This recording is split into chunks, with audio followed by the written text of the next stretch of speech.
Hi, this is Eric Jensen. In the United States, about 1 in 5 children grow up in poverty. That's an astonishing number. What it means is that a great deal of kids, a huge number of kids, simply are not getting the type of skills, the type of attitudes, the type of enrichment that's going to help support their academic achievement. Now, if you're frustrated with how your kids are doing, if you struggle with daily discipline issues, and if your test scores need a boost, listen closely. You're about to learn the secrets of high-achieving Title I schools. How do I know the secrets? In short, I've been there and done that. I read hundreds of scientific peer-reviewed studies on this topic.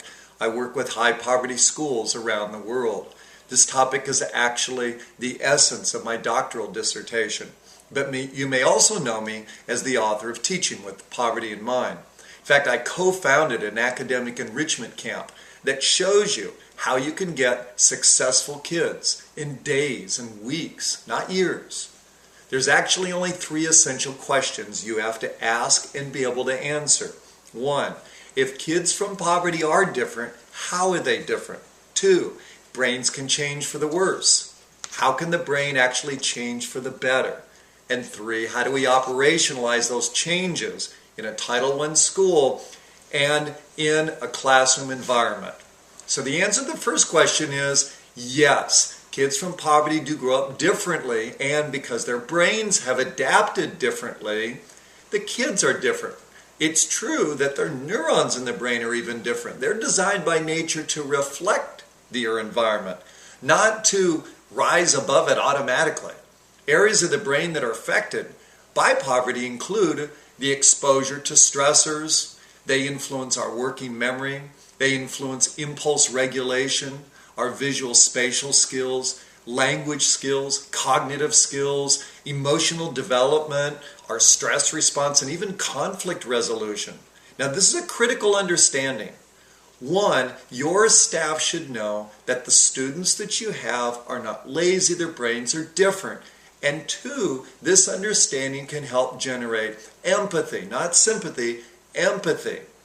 Why? Because this can help generate better relationships with kids and help motivate staff to get on the right path. Now, what's the result of all those differences? What the evidence suggests to us is that children of poverty are more likely to have different types of experiences. That means exposure to things such as health and safety issues, chronic stressors, substandard cognitive skills, or even impaired social, emotional, relationship skills that hurt them in a school environment.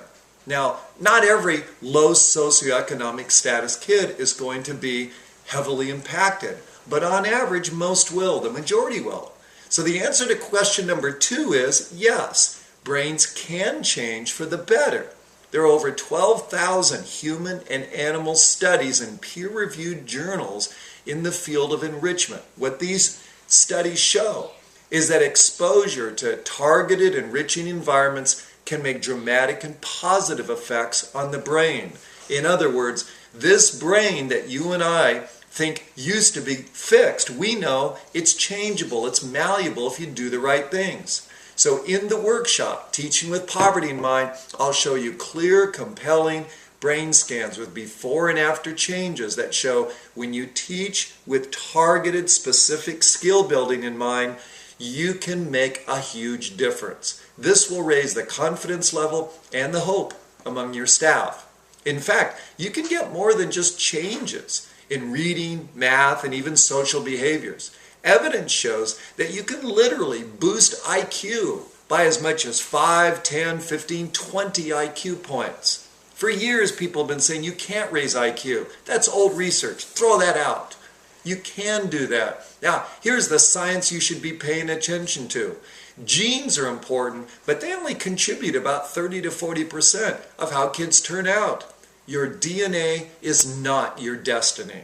So the answer to the third question is, yes, you can operationalize the science and turn that into strategies that every teacher, every staff member at a Title I school can use. Now, you're going to need smarter, more targeted instruction. You'll need to understand the factors that matter most. And you'll need to be collaborative and work together as a team and relentless in that focus. So why is it that so many Title I schools struggle?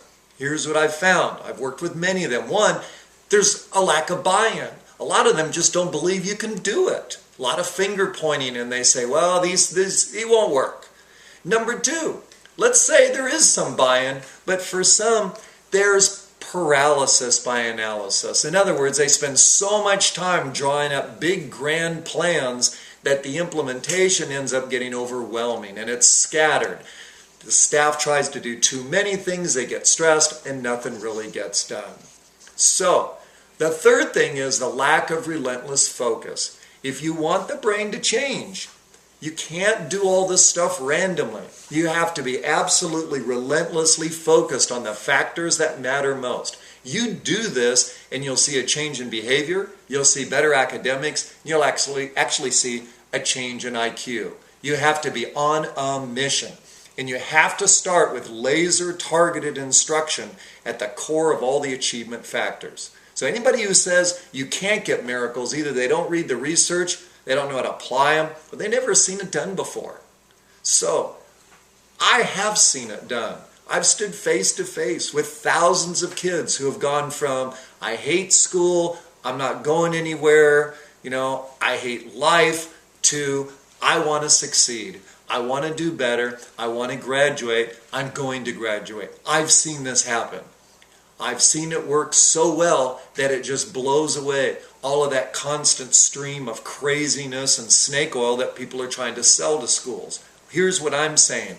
If you match up solid research with solid strategies, you're going to get results. Brain-based teaching is solid, it works, and hundreds of schools have turned themselves around using this model. Here's a simple strategy you can use immediately. One, focus on classroom engagement and building strong student social status. Kids will become more involved and they'll feel better about themselves. When kids feel better about themselves, then they want to work harder for the teacher, they want to work harder within their cooperative groups at school, and discipline problems go down. This alone is going to start making a difference for you.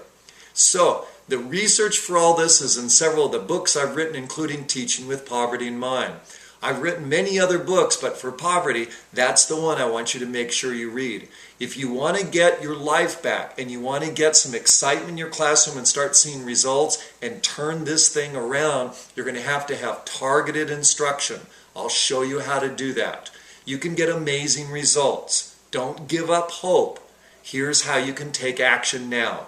Go to our website, www.jensenlearning.com. There on that page, you'll see a drop-down menu for workshops. Check out that. You'll pull down a tab to where it says Teaching with Poverty in Mind. I want you to check out that workshop. I'm Eric Jensen, and I'll see you at our amazing 4-day Poverty Success Workshop.